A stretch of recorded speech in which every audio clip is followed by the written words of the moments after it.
As we begin to practice counting coins, one of the hardest transitions is how to count by 25s and then switching to counting by 10s, then by 5s, then by 1s. So that can be kind of tricky. One thing we've been doing to help that a little bit is by using a little bit of touch math with the touch coins. Touch coins has every amount worth 5 cents except for the penny. So they would do the quarter as having 5 dots on it like this. So we would count each quarter by 5, 10, 15, 20, 25. I don't like doing that for the quarters personally, but let me show you what it looks like if you do that. A dime would have 2 dots on it like this, a nickel just 1, and then each penny we underline to know that we're counting it differently. So if you set it up this way, then kids know they just count every single dot by 5s and then the lines by 1s. 5, 10, 15, 20, 25, 30, 35, 40, the line is 41.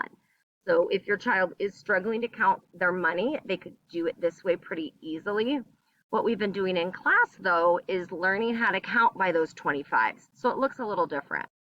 So we keep the dots on the dime, the nickel, and the line under the penny, but for the quarters, we can just do the 25 or the 50. And that way we aren't having to do so many dots. We just know that that's 25, 50, 75, 100. So in this case, I would do 25 and now start counting the dots. 30, 35, 40, 41.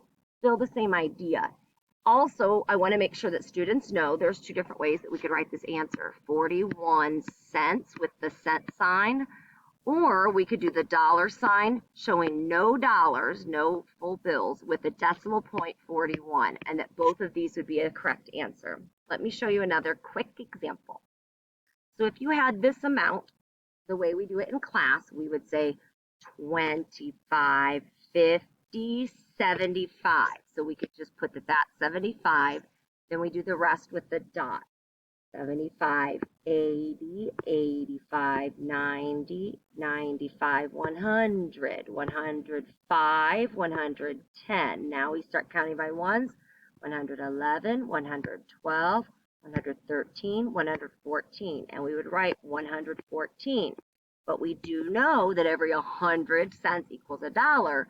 So that's a dollar. Since that's in the hundreds place right there, we put the decimal, $1.14. If you want to work with your child on a different way, that is absolutely fine, but this is how we've been doing it in class if you'd like to continue working on it that way.